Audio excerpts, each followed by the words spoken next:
समूह का द्वितीय अंतरराष्ट्रीय सम्मेलन अब समापन पर है। मंच की शोभा बढ़ा रहे हैं। मैं दाएं बाएं नहीं करूंगा, उधर से चलता हूं।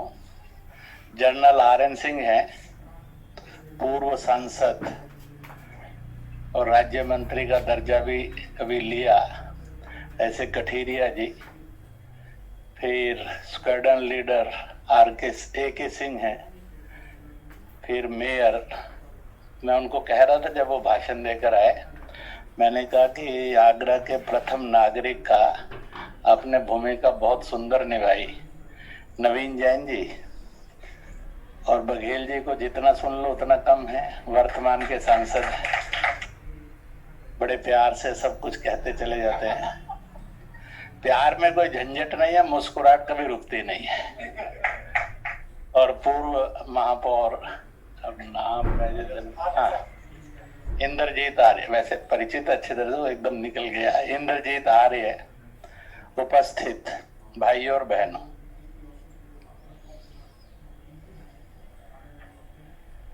सौगात से शुरू करता हूं, विषय पर आ जाऊंगा। अभी कहा गया है जो एक नए प्रयोग ने जन्म लिया, हर्ष HRS 54 देश, इसके आपस के संबंधों में ताजगी आए, मानवता आए, उसमें खुशबू आए, उसमें एक रोशनी हो समस्याओं के समाधान करने की। तो उसका कैपिटल कार्यक्रम के लिए आगरा बनाया है। थोड़ा कैपिटल स्थिर हो जाए, ऐसा ना लगे कि तंबू उखड़ जाए। इसलिए जिस विद्यालय में हम लोग बैठे हैं, सेना अभ्यास वाले में, वहां के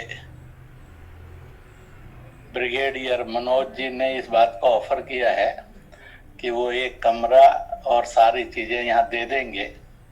इसलिए अब आगरा फैंस का चैप्टर और हर्ष का कार्यालय अब आगरा में स्थिर होने के लिए रास्ता खुल गया है। तो इसलिए मनोज जी और जिन कार्यकर्ताओं ने मिलकर फैसला लिया है, इनकी श्रीमती जी मिली थी। आर्मी का एक स्वभाव है, पत्नी को एक चेयर ऊपर दी जाती है, नहीं तो रोटी मिलने में झंझट खड़ा हो जाता है। इसलिए कर्नल की पत्नी ब्रिगेडियर ही कहलाती है और ब्रिगेडियर की पत्नी मेजर जनरल कहलाती है। मैं उसको मेजर जनरल ही कहता हूँ यहाँ पर। अब वो तो नहीं है, पर इन सब को बहुत बहुत बहुत बहुत बधाई है। अब जिनका कार्यालय हो गया और हर्ष को अपना एक केंद्र बिंदु मिल गया है, और यहाँ से उसकी सारी गतिविधियां बढ़ें, ये जरूरी है। और उसकी एक लाइब्रेरी बन जाए छोटी, तो मुझे लगता है कि सांसद जी के पास अपार रास्ता होता है। और मेयर साहब के पास कोई कमी नहीं होती है।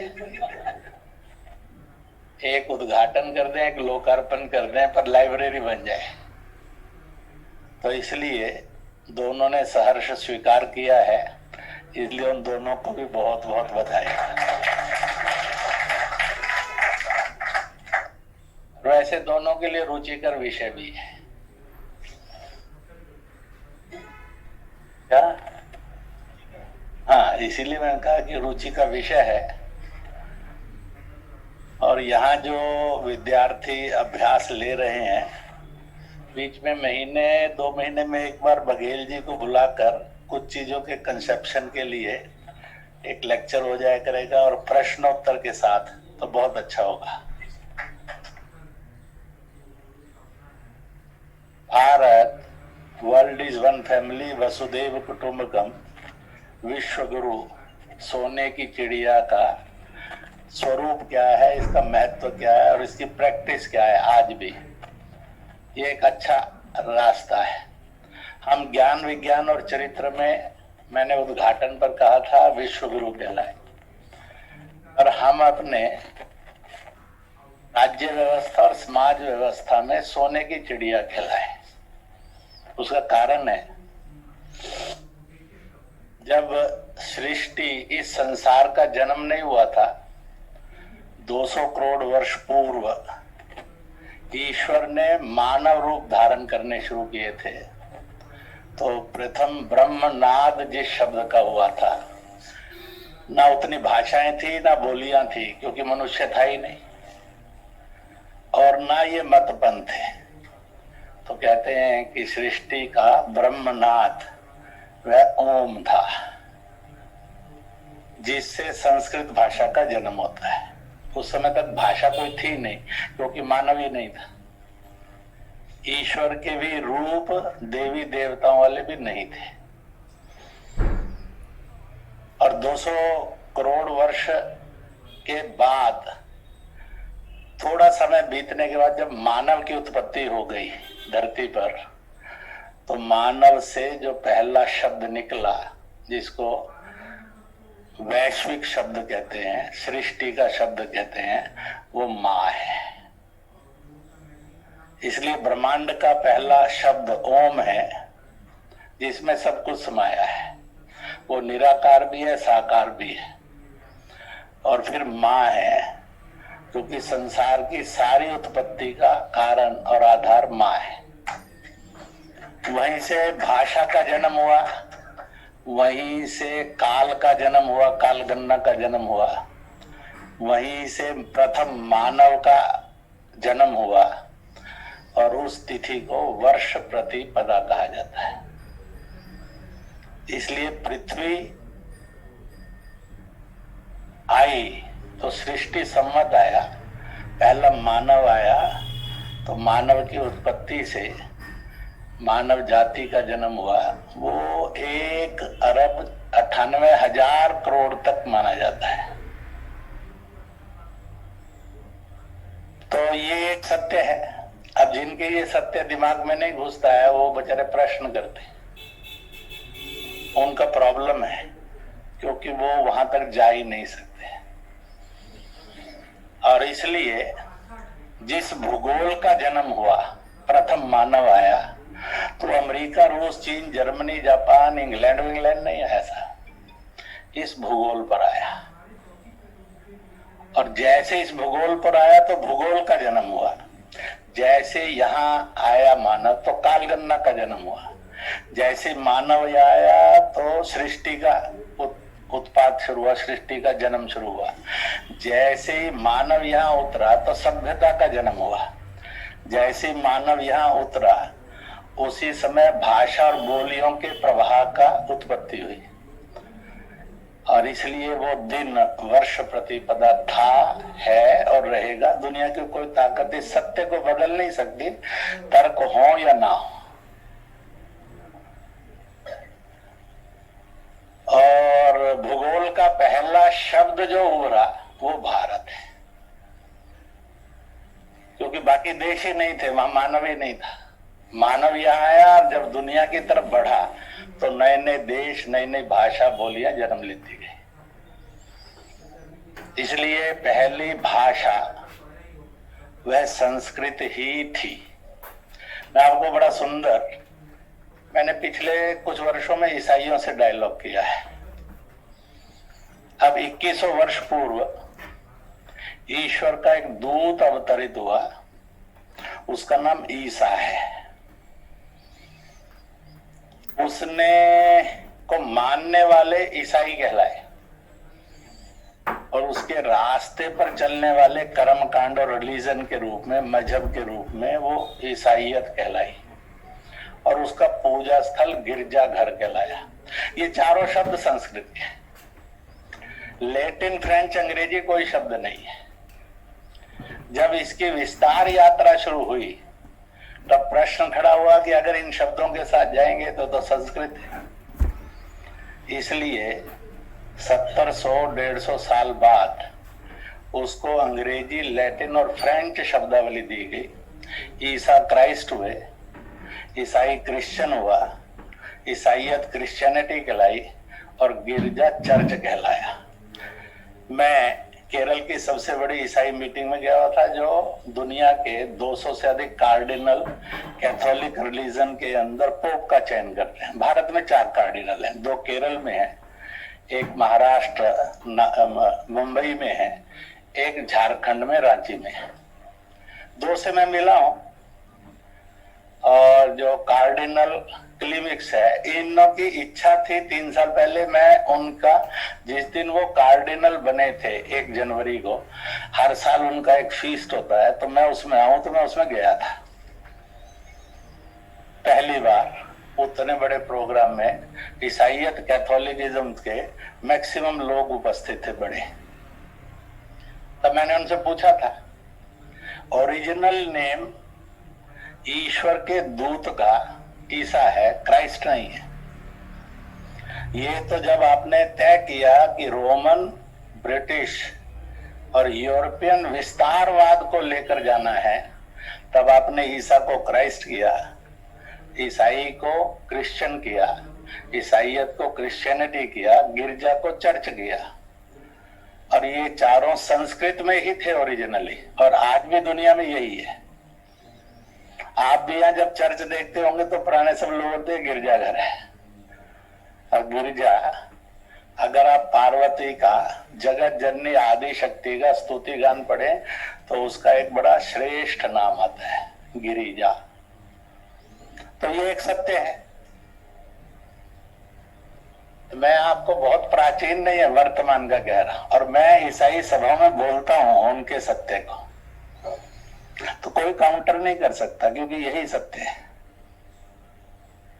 They can't counter it. इसी तरह से जो 1450 के लगभग वर्ष पूर्व अंतिम रसूल हुए इस्लाम में, मोहम्मद साहब, पहले रसूल हुए हजरत आदम, वहां से ये अंतिम रसूल हुए। कुरान शरीफ 26 रसूल के बारे में बोलती है, पर मोहम्मद साहब ने कहा कि पूरी दुनिया में जब भी दुनिया चली है 1,24,000 रसूल, ईश्वरीय दूत, अवतार समय समय पर आए, सारी धरती पर आए और हर काल में आए। उनकी किताबें भी हैं, उनकी उम्मतें यानी उनके फॉलोवर्स भी हैं, और उनके किताबों के साथ साथ उनके कुछ चाल चलन, प्रैक्टिसेस भी है।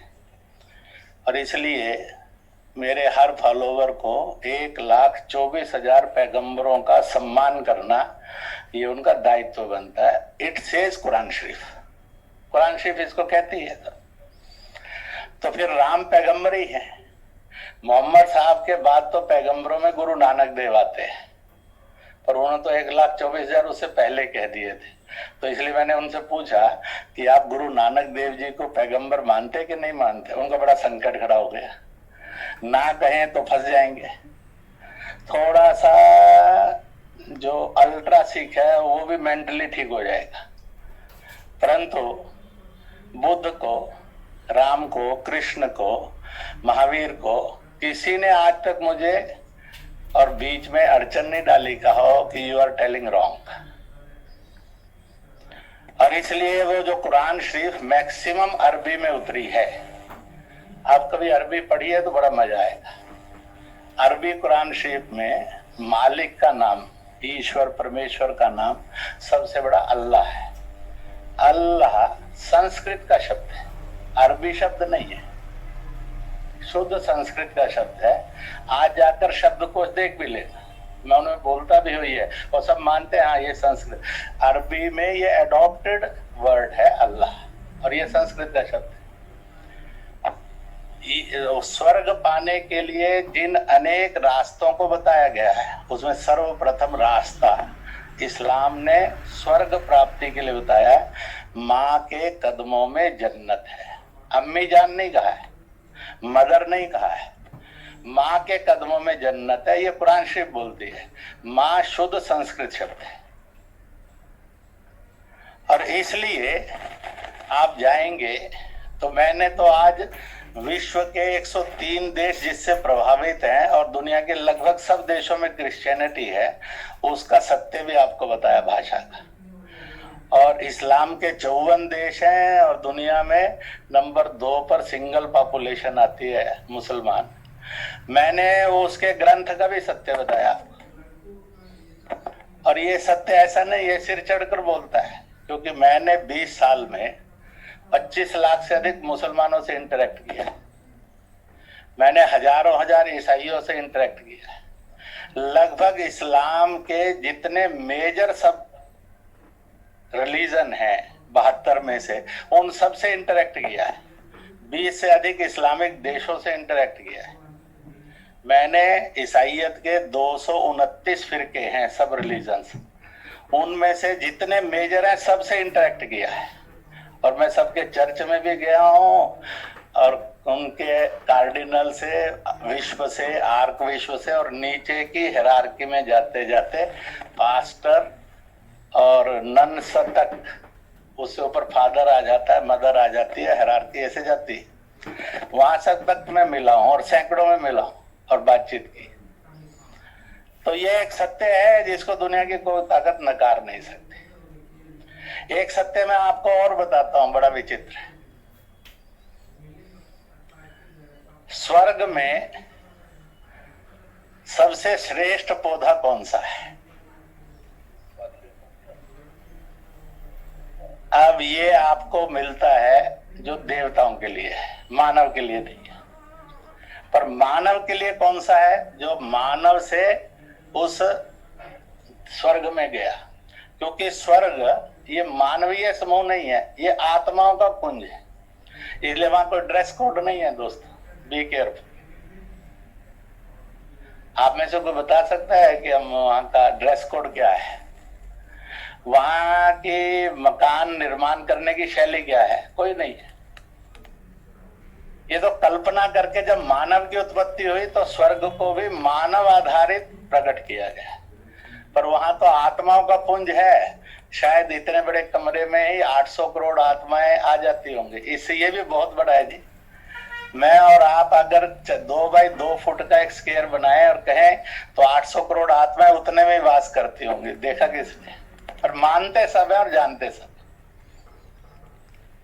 तो इसलिए वहां से आप चलिए, तो मैं आपको 2 की ग्रंथों की बताता हूं, 3 की, जो लेटेस्ट दुनिया में रिलीजन आए हैं।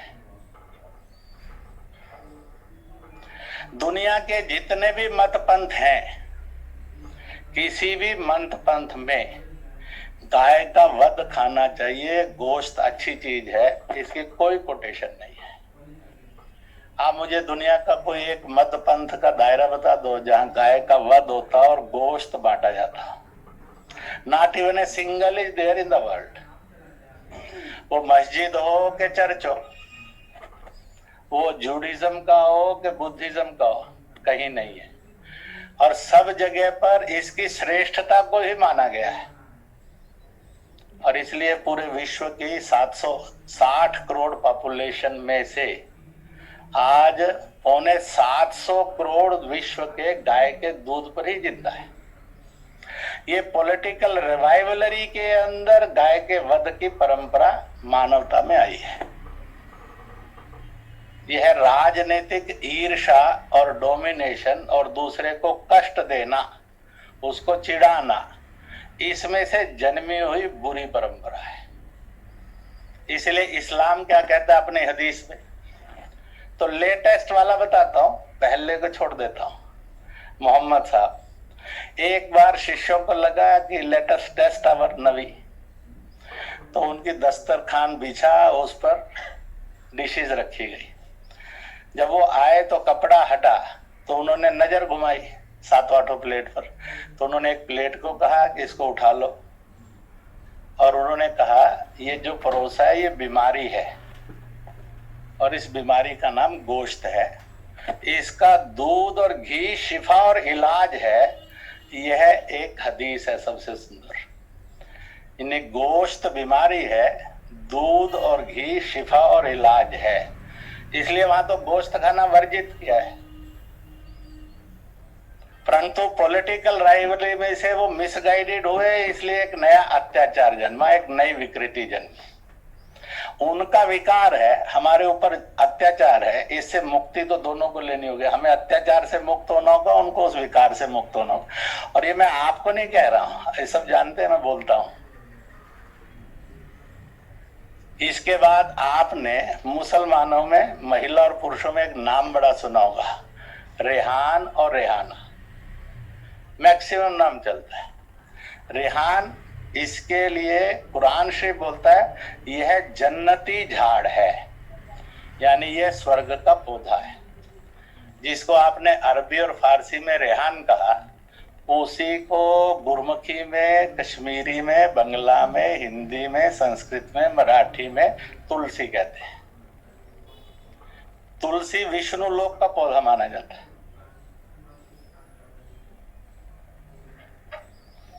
और इसलिए तुलसी जन्नती झाड़ है। और उसके लिए आगे कोटेशन है स्वर्ग के जाने के लिए। दूसरी सुना रहा हूं कि जो इस रेहान को अपने आंगन में लगाएगा, सुबह निकलते समय, रात को आते समय इसके दीदार दर्शन करेगा, उसको कई पापों से मुक्ति मिलेगी, वो जन्नत का अधिकारी हो सकता है। और इसलिए जब मुस्लिम मंच में घर घर रेहान, तो बड़ी सरलता के साथ, मैं 3 साल पहले का आंकड़ा देख रहा था, हर 2 साल बाद आंकड़ा लेते हैं, तो उस समय 70,000 मुस्लिम परिवारों में खुशी से रेहान लग गया था। और जो हम गिन नहीं सके वो ऐसे और हजारों लाखों परिवार थे, लाखों लाख, कहीं विरोध नहीं हुआ। Now come to the Bible, Old and New Testaments. वहां क्या है? तो जिस समय मरियम के रूप में स्वर्ग से महिला आई, वो कितने साल की थी? कोई जानता नहीं। वो ग्रोन अप लेडी थी, बॉर्न अप लेडी नहीं थी। वो आकाश मार्ग से आई, यरूशलेम में आई। यरूशलेम के उस समय राजा जो थे और सबसे बड़े सेठ जो थे, वह जो थे और तौरेत थे, जो बाद में हम जानते हैं जूडिज्म की जो किताब का नाम भी है, सबसे बड़ा ग्रंथ उसका माना जाता है, यहूदी परंपरा। तो वहां थे, उनकी पूरे यूरोप में सबसे बड़ी गौशाला थी, जिसके अंदर 15,000 से अधिक गायों का पालन होता था उनके महल के साथ। इसलिए मरियम कहाँ आई? महल में नहीं आई। मरियम गौशाला के अंदर अवतरित हुई और कुछ समय के बाद उनका पुत्र देवदूत के रूप में, जिसको ईसा कहा जाता है, वो उनकी गोद में आया। इतना प्रकाश था कि दुनिया देख ही नहीं सकती। तो ईसा को जो सबसे पहला बिछौना दिया गया, जो गाय का चारा होता है, उसकी उम्दा घास होती है, माँ ने उसका बिछौना बनाया, उस पर लिटाया, उसी का एक सुंदर खिलौने बनाए, 1-2 उसी घास के, वो उसके पास छोड़े और माँ चली गई। प्रकाश सिमट गया। तब कर्मचारियों ने देखा कि एक अद्भुत शिशु है, रोशनी भरा, तो वो राजा के पास गए और राजा को जाकर बताया। तो फिर राजा दौड़ते दौड़ते महल से आए। इसलिए ईसा टुक बर्थ इन गौशाला, बी केयरफुल। और इसलिए पूरे ईसाइयत के अंदर किसी भी फंक्शन में गाय का वध निषेध है, वो पवित्र मानी जाती है। और क्योंकि जब महाराजा स्वयं आए और रानी स्वयं आई, तो उन्होंने प्रथम भोजन खाद्यान्न जो लिया, वो किसी महिला ने नहीं दिया, पकाकर नहीं दिया, बनाकर नहीं दिया। गाय खड़ी थी और उनके थन से दूध टपक रहा था।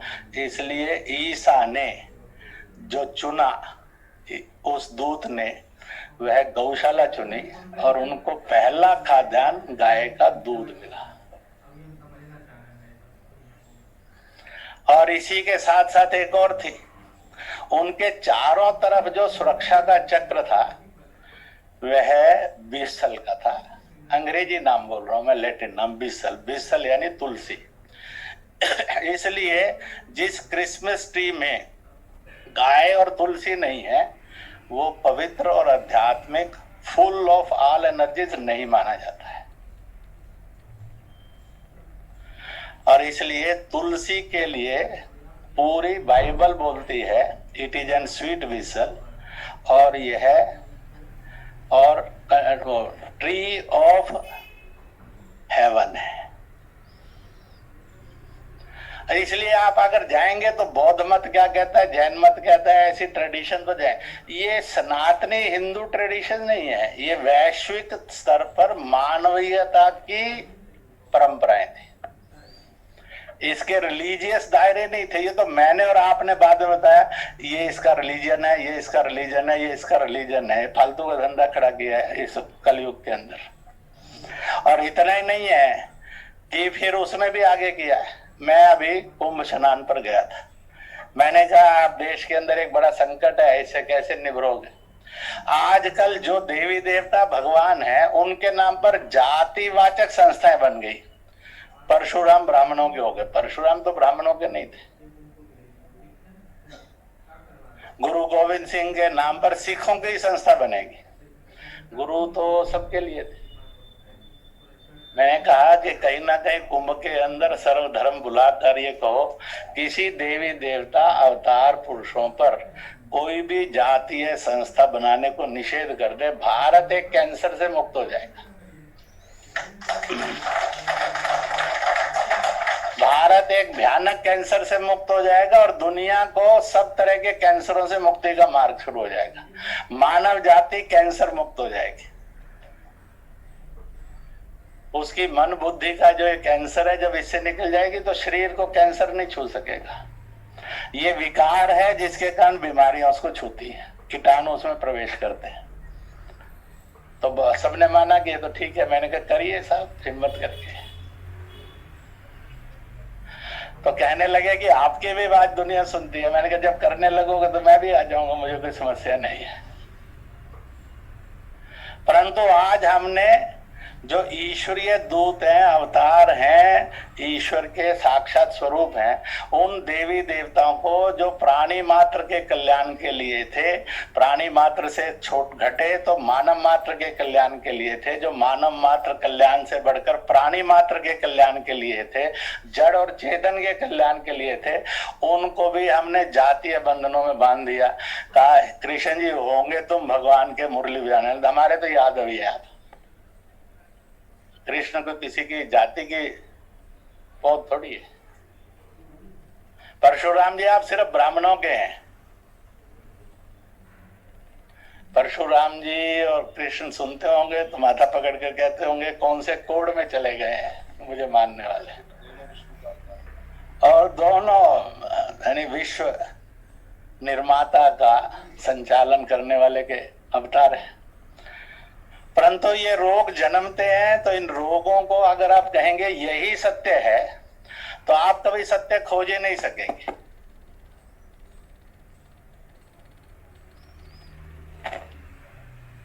खोज ही नहीं सकेंगे। असत्य में से सत्य नहीं खोजा जा सकता, सत्य में से सत्य खोजा जा सकता है। असत्य में से तो भयानक और क्रूरता ही जन्मेगी, क्योंकि असत्य कम्युनलिज्म का, सांप्रदायिकता का, कट्टरता का और हिंसा का रास्ता होता है।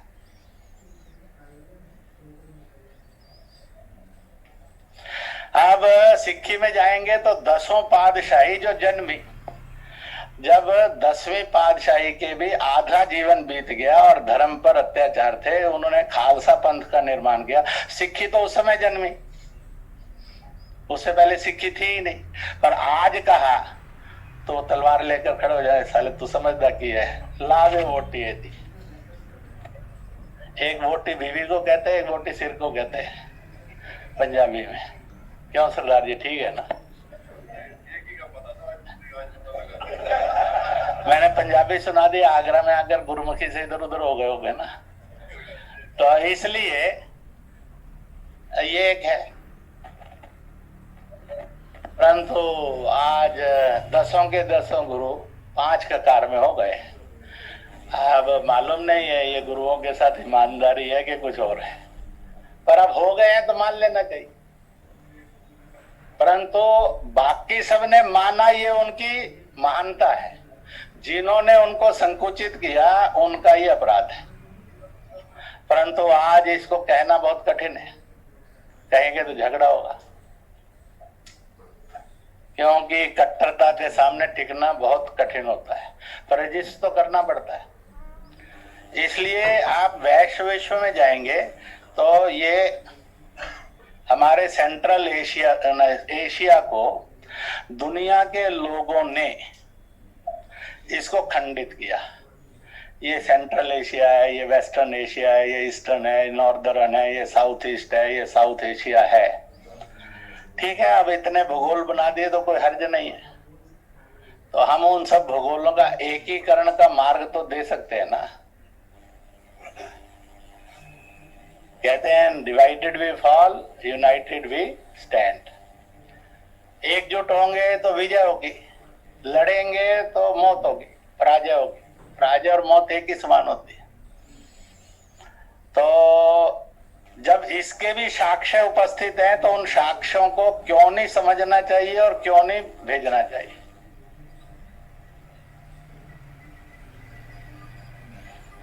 तो इसलिए ये अपना एक प्रयत्न है, और कोई भी सात्विक प्रयत्न कभी पराजित नहीं होता और कभी मरता नहीं है, क्योंकि उसकी अपनी ताकत बहुत ज्यादा होती है।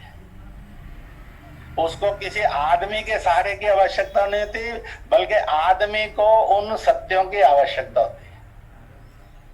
जैसे जगन्नाथ यात्रा निकलती है तो उसके बारे में क्या कहते हैं, जब निकली जगन्नाथ मंदिर से तो कहते हैं कि भगवान बैठे हैं उस रथ ने, तो अपनी जगह पहुंचना है मौसी के घर 4-5 किलोमीटर चलकर।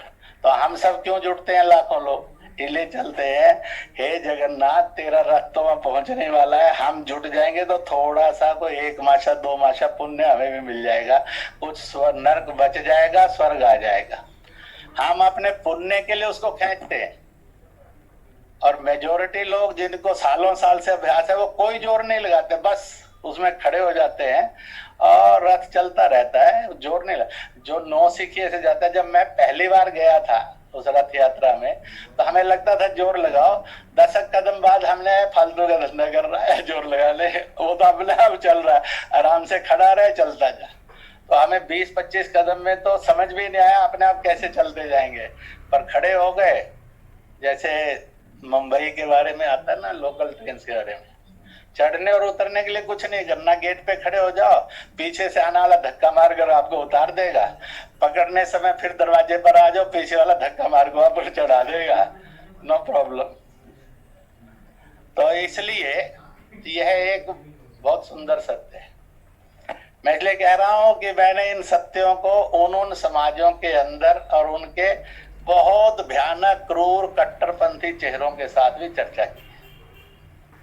आज तक किसी ने इसमें झंझट नहीं किया। मैं तो एक ही बात कहता हूं, कितनी कड़वी हो, कितनी ही खट्टी हो, कितनी ही जहरीली हो, थोड़ा मुस्कुरा कर लो, क्योंकि मुस्कुराहट आदमी को गुस्से में आने से रोक देती है, और उस बेचारे के अंदर गुस्सा आने की ताकत ही नहीं रहती। आपके चेहरे पर डर आया या क्रोध आया तो फिर समझ लो आपको बहुत बड़ी हिंसा का मुकाबला करना पड़ेगा। हिंसा को रोकने के लिए हिंसा की जरूरत नहीं होती है, और हिंसा को रोकने के लिए साहस की, मुस्कुराहट की और धैर्य की जरूरत होती है। आप वहां खड़े हो जाइए, वो हिंसा खत्म हो जाएगी। जम्मू कश्मीर में रहा, 3 बार आतंकवादियों ने अपहरण करने की कोशिश की, अब बहुत नालायक थे, फेल हो गए। अगर वो पास हो जाते तो ये झंझट नहीं होता सर, और ऐसे कई नहीं होते, पर ईश्वर ने इनकी रचना की हुई थी इसलिए वो फेल हो गए। तो इसको इस प्रकार से समझना बहुत जरूरी है। इसलिए हमें हर धर्म पंथ को 2 रूप में अध्ययन करना चाहिए। एक उसका कर्म कांड है, जो धर्म से धर्म में भी डिफर करता है और विद इन रिलीजन भी डिफर करता है।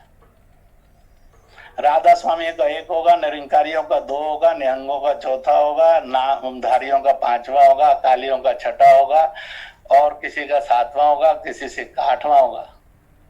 ऐसे सनातन में भी होगा, ऐसे इस्लाम में भी है, ऐसे ईसाइयत में भी है। वे ऑफ वर्शिप पर जो धर्म के जीवन मूल्य हैं, चोरी नहीं करना चाहिए, असत्य नहीं बोलना चाहिए। ये दुनिया में कोई विवाद नहीं है, जो जन्मता है वो निश्चित रूप से मरता है।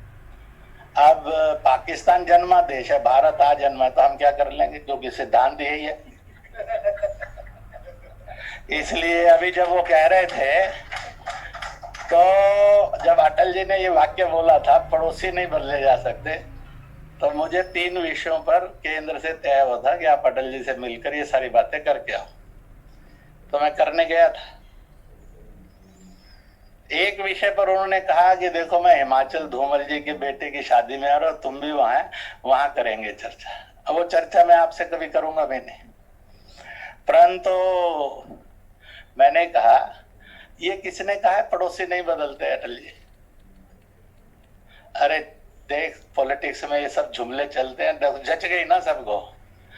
मैंने कहा, मुझे बताओ, भारत के इतिहास और भूगोल में पाकिस्तान पड़ोसी था कब? ये तो पड़ोसी नहीं था हमारा, ये तो भारत विभाजन में से जन्मा पड़ोसी है। तो भारत विभाजन में से जन्मा पड़ोसी है, जिस दिन विभाजन खत्म हो जाएगा ये पड़ोसी बदल जाएगा।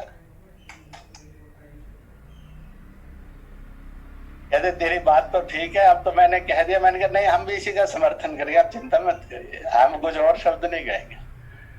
मैंने कहा, किसने कहा पड़ोसी नहीं बदलते? मैंने कहा, वाइफ भी नहीं बदलती, पड़ोसी भी नहीं बदलते साहब। जो बदलते हैं उनको मालूम नहीं है गुड कैरेक्टर सर्टिफिकेट मिलता है कि बैड कैरेक्टर मिलता है, ये नहीं पता है। परंतु जो अपरिवर्तनीय है, सत्य है, वो अपरिवर्तनीय है। जो परिवर्तन कर लेता है, इसलिए नहीं कि आदमी का मुंह देखकर उसको प्रसन्न करना चाहिए तो अस्वीकार कर लो। गलत को स्वीकार करना भी अपराध है। गलत नहीं करिए, गलत नहीं बोलिए, पर गलत को स्वीकार कर लिए खुशामद में, इस पाप को करने की जरूरत क्या? फिर चुप रह जाओ।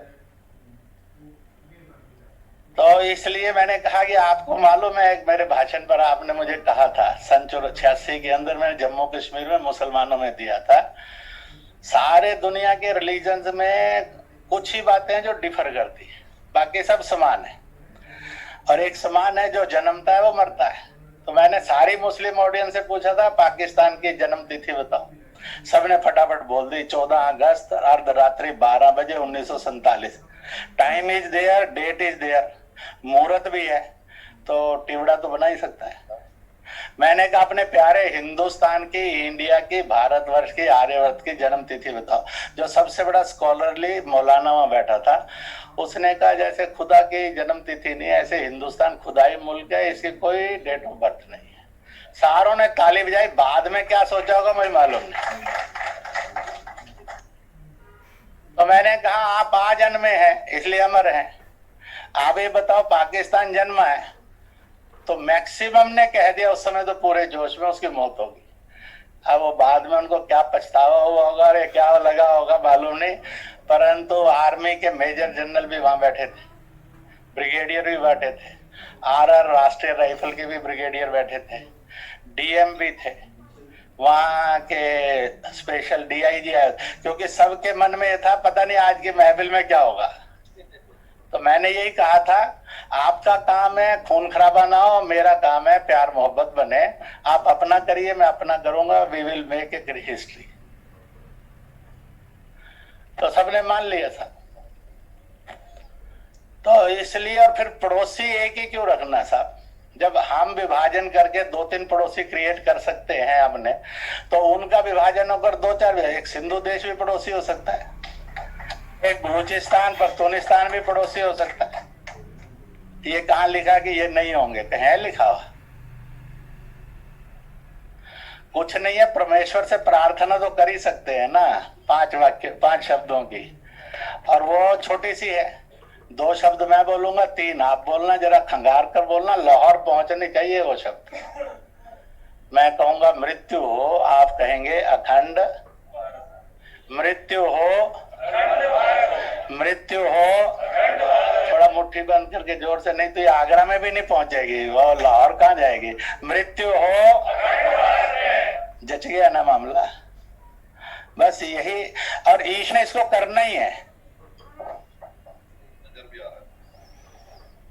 तो जब ईश्वर ने करना है तो आप बीच में रोड़ा अटकाने वाले कौन है? ईश्वर को समझिए, ईश्वर के कर्म को और दिशा को समझिए, उसके साथ चल पड़िए। It will got a success, ये आएगा ही। ये कहाँ लिखा है कि तिब्बत खाने के बाद कैलाश मानसरोवर चीन बैठेगा और हम चीन से इजाजत लेंगे कि यात्रा की अनुमति हो? जिस चीन में अध्यात्म 0% भी मुश्किल से नहीं है, उसका भला कैलाश मानसरोवर और आध्यात्मिकता से क्या लेना देना है? वो तो जबरदस्ती बालिक बना बैठा है। क्यों नहीं उससे खाली होना चाहिए? सब हमारा था, हमारा है, इसमें डरना किस बात का है? आज नहीं हो सकता, पर कल कहाँ लिखा कि नहीं होगा? और इसलिए रिलीजन इतने जन्मे, ये हो गया, कन्फ्लिक्ट्स आ गया। ये कहाँ लिखा है कि इन रिलीजन्स में प्यार, सुकून, सद्भाव, संवाद होकर और कन्फ्लिक्ट्स अवॉइड नहीं हो सकते? ये तो कहीं नहीं लिखा। मैं इंडोनेशिया भी गया, थाईलैंड भी गया, मैंने लगभग 30 से अधिक बौद्ध देशों से संवाद किया, 15 से अधिक ईसाई देशों से संवाद किया, और बौद्ध देशों से तो मैंने उनकी भूमि पर भी जाकर किया, और ये भूमि तो है ही बौद्ध देश की, बुद्ध की भूमि, यहाँ पर भी किया। तो इसलिए कहीं ना कहीं एक टॉलरेंस चाहिए और एक शब्दों का योग्य चयन चाहिए।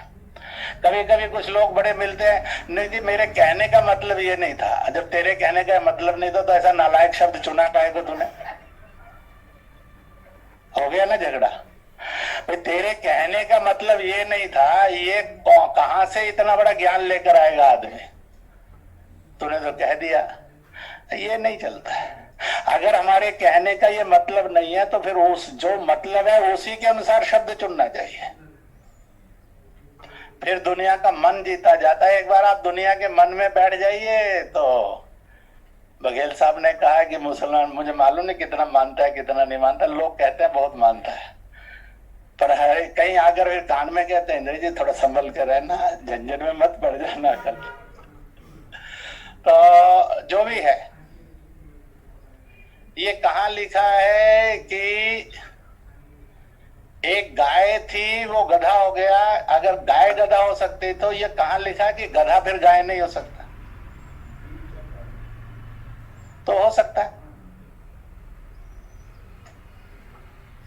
जो हमारा था जमीन के रूप में और जन के रूप में, वो हमारे साथ संघर्ष करने वाला क्यों होना चाहिए? मित्रवत भी तो हो सकता है ना, वो भी उसी पूर्वज को और उसी वतन को मानने वाला हो सकता है ना। देखिए 370-35 से हटा उसी कश्मीर के अंदर 51-52-56% पोलिंग हो गई, कितने वर्षों बाद पीसफुल डेमोक्रेसी आई ना। और सबसे बड़ी बात यह थी कि उसके बाद गणतंत्र आया। पहली बार जम्मू कश्मीर के अंदर गांव-गांव के अंदर मदरसों में, स्कूलों में और मोहल्लों में अपने आप तिरंगा हजारों की संख्या में लहरा के नहीं लहरा? सूचना तो आई ना।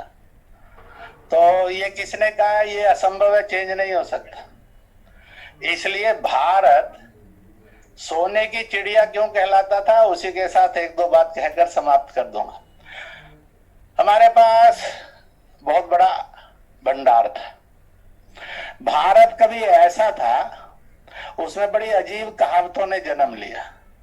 अरे रास्ते में पड़ा हुआ सोना भी है ना, धन भी है, उसको भी ढेला मान, उधर नहीं देख, क्योंकि इस देश के अंदर बिना छत के था ही कोई नहीं, बिना रोटी के कोई परिवार ही नहीं था, बिना रोजगार के साथ कोई इंसान नहीं था, बीमारियां लेश मात्र थी। इसलिए कहते हैं कि स्वास्थ्य में ये निरोग था। छत में बिना छत के कोई नहीं था, सब छत युक्त थे। और राम राज्य की तो विशेषता ये थी कि जिस दिन ये स्थापित हुआ कि अब इसमें कर्जदार कोई नहीं है, तभी अश्वमेध यज्ञ हुआ था। और 11,000 वर्ष के शासन में 101 उन्होंने अश्वमेध यज्ञ किए। हर 109 110 साल बाद अश्वमेध यज्ञ करते थे, ताकि सब प्रकार की कुरीतियों से फिर अपने राज्य को मुक्त कर दिया जाए और दुनिया में से उन कुरीतियों को निकाल दिया जाए, जो वर्ल्ड वाइड था। अब आज किसी को कहेंगे कि 11,000 साल के, तो उसकी अक्ल में नहीं आएगा। ना आए, कहते जाइए ना, एक दिन आ जाएगा। अब मेरा कहना है कि वो कहता है कि टोडर ये फलाना ये है, तो अगर आपने कहा कि बघेल साहब इसके प्रमाण है तो नहीं मानना चाहिए दुनिया ने, कहेंगे नहीं आप बताइए आपका कहां से आया, तो उससे पूछो ना तेरा कहां से आया। यानी जिनके पास कुछ नहीं है वो प्रमाण हो गए, और जिनके पास सब कुछ है उन पर सवाल खड़ा कर दे, ऐसे थोड़ी चलता है।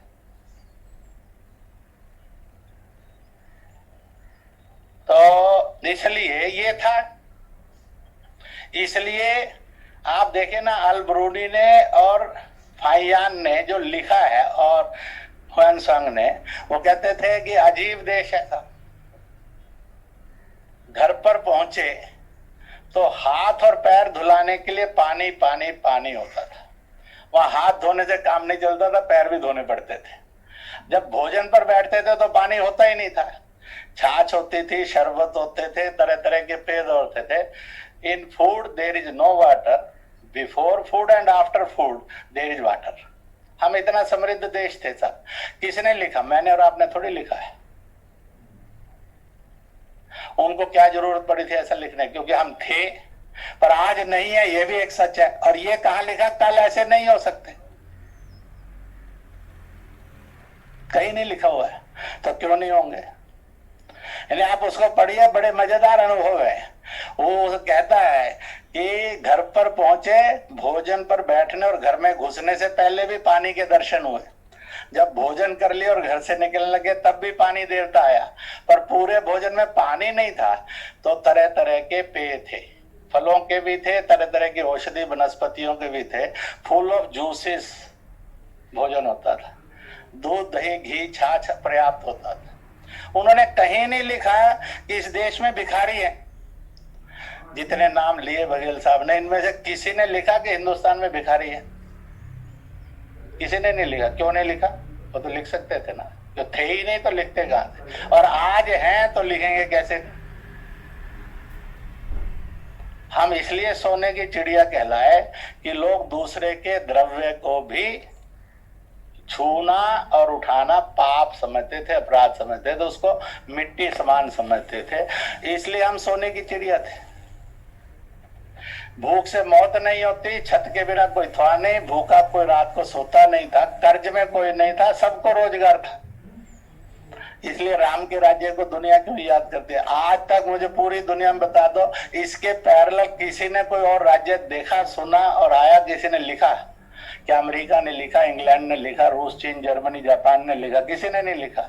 जब इसी को सबने लिखा है तो हम ये क्यों नहीं सोचेंगे कल ऐसा नहीं हो सकता? ये कहां लिख दिया है? तो इसलिए मैंने पिछले 2-3 साल में एक कोटेशन पर मेरा भाषण होता है, इट इज एन, ये एरा कैसा है इसके बारे में लिखा जाएगा, भारत बिफोर मोदी, भारत विद मोदी। यह एक इतिहास का विभाजन हो गया है। और इसी तरह से फिर मैंने कहा अब दुनिया लिखेगी, मोदी से पहले दुनिया और मोदी के साथ दुनिया, ये उसको लिखना पड़ेगा। अब योग ले ही लिया है जी, वैक्सीन आई गई है, अब दुनिया की सारी बड़े बड़े मेडिकल साइंसेस के देश से वैक्सीन नहीं निकली, भारत ने निकाल ली ना। पहली बार भारत ने हिम्मत की, टोटल भारत के मेडिकल डॉक्टरों के विरुद्ध खड़े होकर उन्होंने कहा आयुर्वेद को, होम्योपैथी, ये जो भारतीय उपचार पुरानी परंपरा है, इनको भी हम शल्य चिकित्सा की इजाजत देते। ये सारे बड़े चीखे चिल्लाए, मुझे भी बहुत मिलने आए। मैंने सबके प्रति सांत्वना से सुना, श्रद्धांजलि तो दे नहीं सकते थे, जिंदा थे, आदर इसलिए नहीं करते थे। मैंने बिल्कुल अपील की, as a elder brother you respect all the treatment systems, all the medicine system. वो योग है, प्राकृतिक चिकित्सा है, वो चुंबकीय है, वो आयुर्वेद है, वो यूनानी है, वो होम्योपैथी है। आप बड़े भाई के नाते अपना अम्ब्रेला फैला दीजिए और इन सबको भी मान्य कर लीजिए ना, प्रॉब्लम क्या? Why you don't want to be a bigger brother? परंतु बिगर ब्रदर बन नहीं सकते तो क्या करना, बाकी भाइयों को डांटो, अरे तुम क्या समझते हो, खबरदार अगर तुम पनपे तो। ऐसा नहीं चलता है। दुनिया में से वो युग जा रहा है। भारत फिर से अपने आप देखिए ना कितना सुंदर परिवर्तन है। दुनिया का कौन सा देश है जिसने एक वाक्य नहीं बोला? जब अमेरिका और भारत के प्रेसिडेंट प्राइम मिनिस्टर मिले, सारी दुनिया ने बोला एक मत, विश्व की दो महाशक्तियों का मिलन। उससे पहले कभी लिखा? जब रूस चीन का और भारत का मिला, सारी दुनिया ने लिखा विश्व की दो महाशक्ति। हमने किसी से पूछा था हम विश्व महाशक्ति हैं कि नहीं? हो गए ना। अब किसकी डिमांड करनी है? क्यों जरूरत है? सारी दुनिया मान गई है, लिख रही है। भारत बना दुनिया का त्राता, सबको देगी वैक्सीन। अब सबने चीन के, किसी ने अमेरिका के, किसी ने ब्रिटेन के, सब समझौते रद्द कर दिए। इन्होंने भी भारत से ही ले लिया। फिर भी हमें लगता है कि हम बड़े निकम्मे देश हैं साहब, और हम बड़े निकम्मे लोग हैं। ये नहीं चलता। हम हैं खराब, पर अच्छे क्यों नहीं होंगे?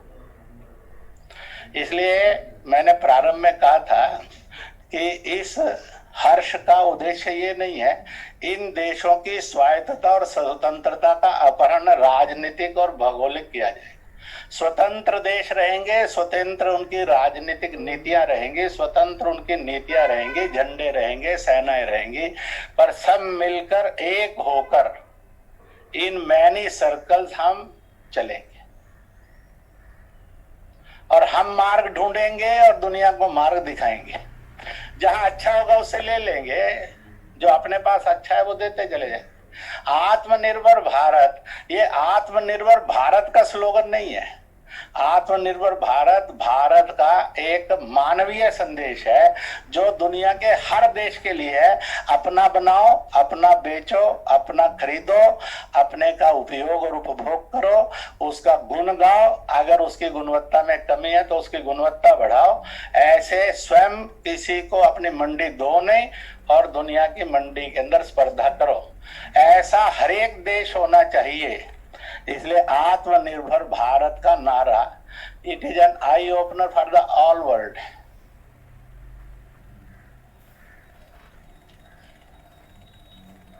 और दुनिया में कुछ चीजों में कंपटीशन रहेगा, उस कंपटीशन में खड़े हो, हम भी तो खड़े होकर माल बेचना चाहिए ना अपना। हम ऐसे क्यों होने चाहिए दुनिया में हमारा माल बिकेगा ही नहीं? बिकता है था। हर्षवर्धन के समय में हमारा दुनिया के व्यापार में और अर्थनीति में 62% कंट्रीब्यूशन था। 1350 साल पहले, 1300 साल पहले नहीं, 600-700 साल पहले, 13वीं शताब्दी में। तो जब ये सारा ईस्ट इंडिया कंपनी ने पैर फैलाने शुरू किए 1600 और 1700 के बीच में, हमारा 35% था।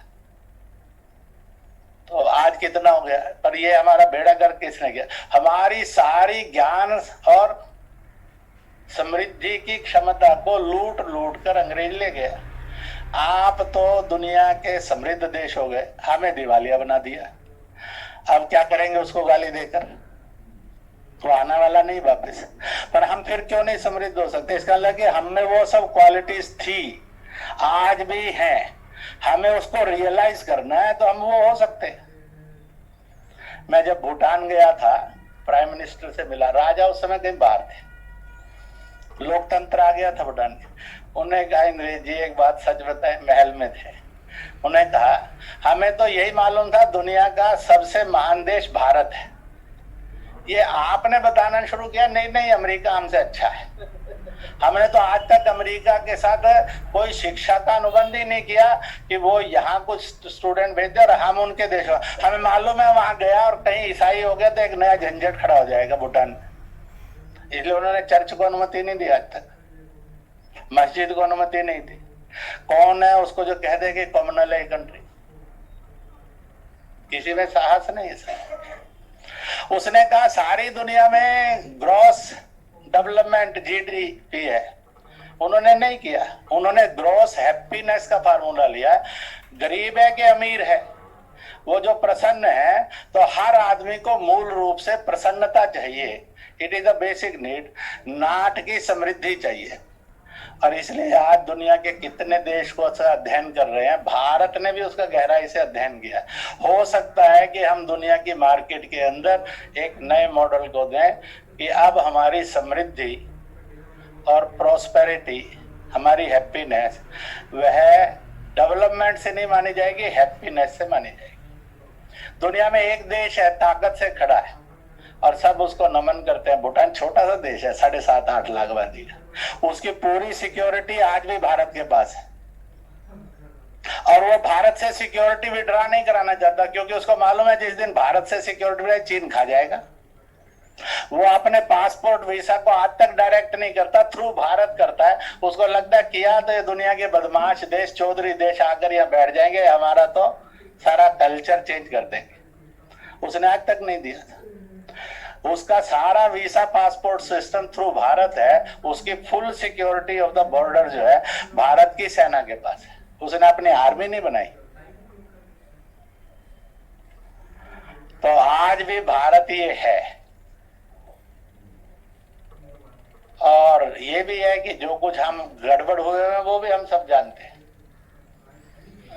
तो इसलिए इस हर्ष का उद्देश्य यही है कि हम सब भारत के लोग अपने आप को पहचाने और कहीं ना कहीं अपने से और समूह से, छोटे बड़े से तैयारी करें कि हम अपनी सोच को और आचरण को बदलें।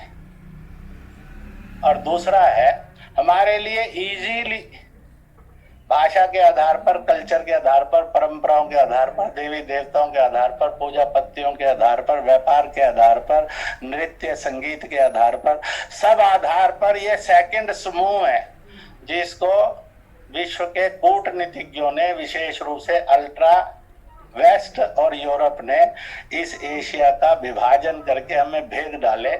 उससे निकलकर 54 देशों का एक समूह दुनिया का सबसे स्वस्थ समूह होगा।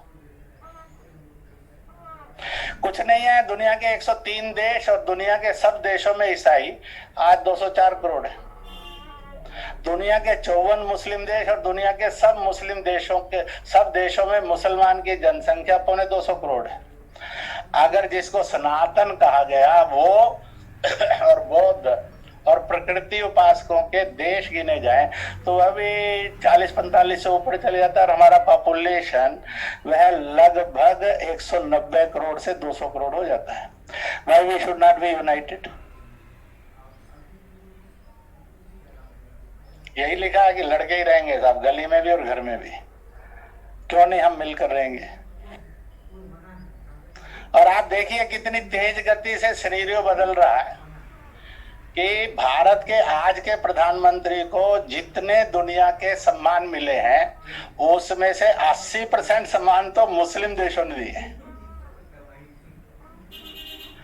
दुनिया के अंदर सबको आश्चर्य है, जिस भारत को हमने एंटी मुसलमान दिखाया, जिस गवर्नमेंट को, उसको सारे सबसे ज्यादा पुरस्कार अरब ने भी दे दिया, किस किस ने, बांग्लादेश ने भी दे दिया, बाकी दे देना तो पाकिस्तान भी ज्यादा था, लिया नहीं इन्होंने, क्योंकि उसे झंझट खड़ा होगा। और दिया उन्होंने। अब एक समीकरण में बदल होती है, उसको भारत संभाल रहा है। हम इजराइल और भारत दोस्ती में, हम अरब और इजराइल दोस्ती, भारत दोस्ती में, हम ईरान और भारत बहुत बड़े वैश्विक स्तर पर मित्र देश माने जाते हैं। परंतु संकट क्या है कि ईरान और इजराइल की दुश्मनी है, ईरान की और अरब की दुश्मनी है, और दो अरब और इजराइल हमारे मित्र होते हैं। अब इसलिए एक नया झंझट खड़ा हो रहा है। चीन ने इसका उपयोग किया, टर्की साधा, अरब काबू नहीं आया। ईरान एंटी अरब है और अरब भारत का दोस्त है और इजराइल भी भारत का दोस्त है। ईरान की कुंजी कमाई और पाकिस्तान, ये एक नया अनहोली और प्रकल्प उभर आया है। भारत जानता है इसको कैसे ब्रेक करना, वो करेगा। तो इसलिए ऐसे समीकरण कुछ बढ़ेंगे कुछ बिगड़ेंगे। और जितना जिसको सेंट्रल एशिया और उसके साथ वेस्टर्न एशिया का, लगभग ये सब भारत के फैन है। भारत अब एकमात्र ऐसा देश हो गया है दुनिया के 80 से अधिक देशों को उनके विकास में आज हम करोड़ों करोड़ रुपया देते हैं। और इस 6 साल से पहले भारत मुश्किल से 10-15 देशों के विकास में मदद करता था। ये जितने जितने छोटे छोटे इस्लामिक देश हैं, आज भारत सबको करोड़ों रुपया हर साल का देता है। तो इसलिए एक पॉजिटिव एटमॉस्फेयर, पॉजिटिविटी है। जिन मुस्लिम देशों ने पिछले 100, 200, 300 सालों में कभी मंदिर बनने नहीं दिया, और अगर आप जैसा कोई यात्री कोई गुटखा गुरमुखी का या माता का या कोई ले गया तो पकड़ा गया तलाशी के अंदर, सीधा जेल में, कोई कारण नहीं पूछा जाता, जमानत भी नहीं, इतने साल जेल में, 6 महीने से 2 साल। अब उन देशों ने आखिरकार 3-4 ने तो मंदिरों की जगह दे ही देना, आगे कहां लिखा बाकी नहीं देंगे। करबला के अंदर एक नए ढंग का मंदिर बने, इसको बार बार इराक ने कहा, जो उसके साथ जुड़ता है, ईरान ने भी कहा। हमारे बापू गए थे वहां, मुरारी बापू, तो उन्होंने मुझे कहा, मैंने कहा हाँ मैंने भी सुना है। यहाँ के ईसाई शिया स्कॉलर्स ने मुझे कहा कभी ना कभी मैच्योर होगा। अब वो युग नहीं चलेगा जब मंदिर टूटेंगे, गाय कटेगी, बहू बेटी की इज्जत लूटेगी, भारत छोटा होगा। अब वो युग आएगा और हमारी सीमा पर हर समय तनाव रहेगा। हम अपनी सीमाओं को भी तनाव मुक्त करेंगे और इस भूखंड को भी तनाव मुक्त करके हम दुनिया में विश्व शांति का और विश्व विकास का और विश्व सद्भाव का रिश्ता कायम करेंगे। It is our duty. अच्छा भाइयों, काफी ज्यादा हो गया।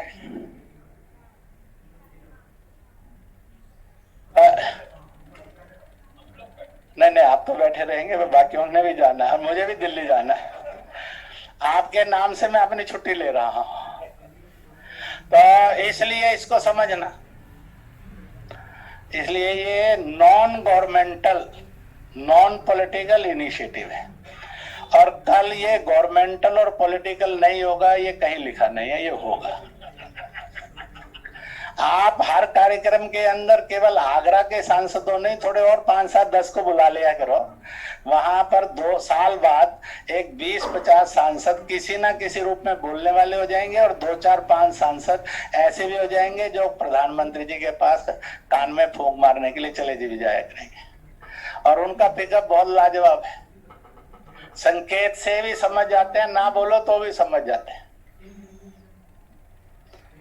और बहुत सारे काम वो बिना बोले करते हैं। बोलकर करने वाले काम मिनिमम है, मैक्सिमम बिना बोले करते हैं। इसलिए कोई उनको लेकर विवाद खड़ा तो करता है, पर चलता इसलिए नहीं क्योंकि उनको आरोपित करने के लिए उनका कोई शब्द नहीं मिलता। तो फिर कुछ ने तो ये बहाना ढूंढ लिया कि मेरी गली का में अंदर गड्ढा पड़ा, वो साला नरेंद्र मोदी कहाँ है, ये गड्ढा भरा क्यों नहीं। अब ऐसे लोगों को गली मोहल्ले में श्रद्धांजलि दे देनी चाहिए। आदर तो कर नहीं सकते, आदरांजलि दे नहीं सकते। श्रद्धांजलि देंगे तो हम नालायक कहलाएंगे क्योंकि जिंदा है। तो उसके लिए सद्भावना प्रार्थना करनी चाहिए। टेलीविजन पर एक 6-7 चैनल चलते हैं जो सुबह के 1 घंटे में प्रार्थनाएं करते हैं। ईसाइयों के हैं और कुछ पंथों के हैं। वो कहते हैं वो गरीब है, उसने कहा हमारे लिए यीशु से प्रार्थना करो, वो उसके घर में और बीमारी है उसके लिए प्रार्थना करो, संतान नहीं हो रही उसके लिए, तो वो प्रार्थना होती है और दे पे फॉर दैट, वो अच्छा पे करते हैं। मैंने पूछा जिन जिन के धर्मों में ऐसे हैं, तो साहब आप भी प्रार्थना करिए, उनको सद्बुद्धि है तो आपको मिलेगा कुछ नहीं है, पर एक झंझट ठीक हो जाएगा। तो अब हम इस दूसरे कार्यक्रम के बाद, ये हमें करना तो 2020 में था, कर पा रहे हैं 2021 में कोविड के कारण। इसलिए मैंने को कहा 21 का करो भाई, सितंबर अक्टूबर में, पर उस कार्यक्रम का स्वरूप बदल दो। इसलिए उसको 4 या 5 दिन का करो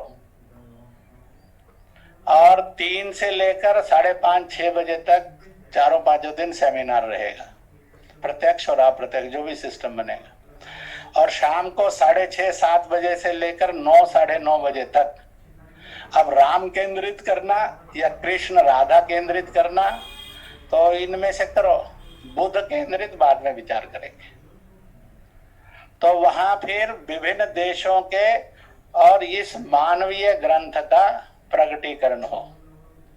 तो 5 दिन पूरा आगरा और अड़ोस पड़ोस इस सांस्कृतिक में बहे, इसलिए बौद्धिक संपदा से भी ओतप्रोत हो और सांस्कृतिक और मस्ती से, आनंद से, सुख से भी ओतप्रोत हो।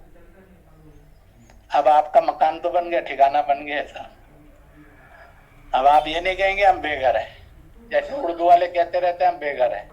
तो मैं उर्दू कॉन्फ्रेंस में बोलने गया था, सारे दुनिया के मुस्लिम विद्वान आए हुए थे। मैंने कहा उर्दू का घर हिंदुस्तान था, है और रहेगा, आप बेघर कैसे कहते हैं अपने आप को? और सारी दुनिया में मैसेज गया, हमारे पास भी खूब बधाई आई। दुनिया ने, किसी ने तो डिक्लेयर किया कि उर्दू का भी घर है। अब इस घोषणा के बाद जो कुछ मुझे थोड़ा सा कोटेड कुनीन देनी थी वो भी मैंने दी सारी दुनिया के मुसलमान विद्वानों को, क्योंकि जब मन प्रसन्न हो गया तो फिर दवाई दे देनी चाहिए ना जी, नहीं देंगे तो बाद में लेगा नहीं। तो इसलिए ये करना, और इसलिए अभी अपने पास 6, 7, 8 महीने है, उसकी तैयारी करनी चाहिए उसी ढंग से, केंद्र से करना। और उससे दूसरा, भारत की संसद के अंदर कई सांसद ऐसे हैं, राज्यसभा और लोकसभा में और एक्स भी, जिनकी इन विषयों पर रुचि है और अध्ययन है। इसलिए एक संसदीय समूह भी गठित करना चाहिए। अब मैं ये तो नहीं कहता कि उसके कन्वीनर में बघेल जी सबसे अच्छे रहेंगे, पर अभी तक मैंने जितनों को सुना है उनमें 7, 8 हैं, पर ये आगरा के हैं इसलिए इनका प्रथम अधिकार बनता है।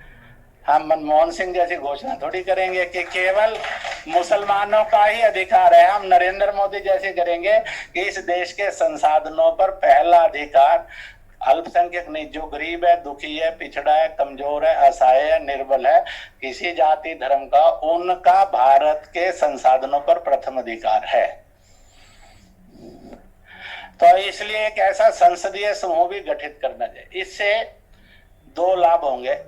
सांसद ये कहीं ना कहीं विदेश टूरों पर जाते रहते हैं, इसलिए मैसेज ऑफ दिस ग्रेटनेस ये ले जा सकते हैं और इनसे मिलने आते हैं और ये मिल भी सकते हैं उनको। ये इनिशिएटिव होगा तो इसका एक नया प्रैक्टिस स्वरूप जो है वो विस्तार करेगा, इसलिए वो भी बनाना चाहिए।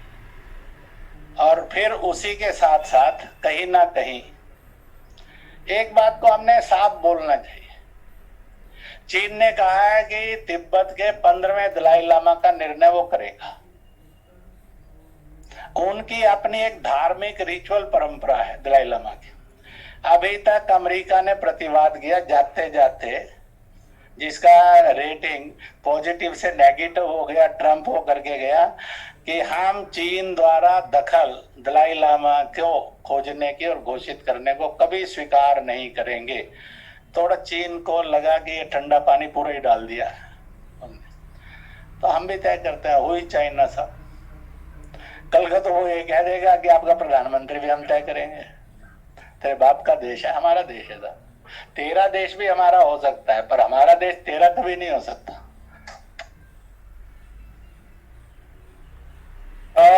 इस बात को कहना चाहिए कि परंपरागत रूप से ही दलाई लामा की जो चयन पत्ती है उसी से 15वें दलाई लामा का चयन होगा, उसी को हम और विश्व स्वीकार करेगा। चीन की दखल और सत्ता की दखल हमें मंजूर नहीं है।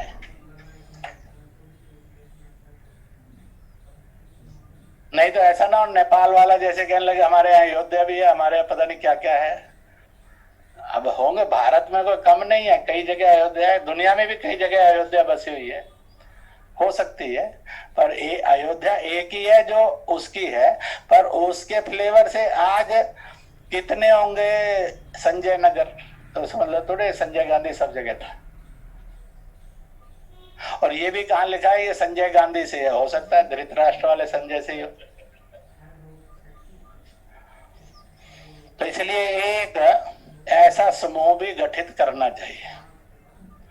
आगे देखेंगे प्रांतों में फिर विधायकों का क्या करना, परंतु अभी तो जरूरत नहीं है, इट इज सफिशिएंट। और आपके पास एक समर्थ सांसद है जिनको इन विषयों का ज्ञान है, रुचि है, तो उसका लाभ लेना चाहिए, उपयोग नहीं करना चाहिए, लाभ लेना चाहिए। हैज ए क्वालिटी, उपयोग करना ये खराब शब्द है। ये 48 मिनट तो पिछली बार बोले थे, पर मैं था नहीं उस समय, मुझे तो लोगों ने बताया था। मैंने फिर ध्यान से कुछ बातें पूछी, तब मुझे लगा कि ठीक है। जब इन्होंने कहा कि समापन पर रहेंगे, तो मैंने कहा बीच में बुला लेते तो ज्यादा अच्छा था, पूरा समय मिल जाता। ऐसा है कि उन्होंने पूरी कोशिश की अर्जुन मेघवाल जी जुड़ जाए, और मैंने भी कोशिश कर ली पूरी, और उनका बीच में 2 बार फोन आ गया, सारी मंत्री परिषद बैठी है और मैं निकल नहीं सकता हूं। अब वो मिल गए तो सुन लेंगे, नहीं मिले तो नमस्ते कर देंगे।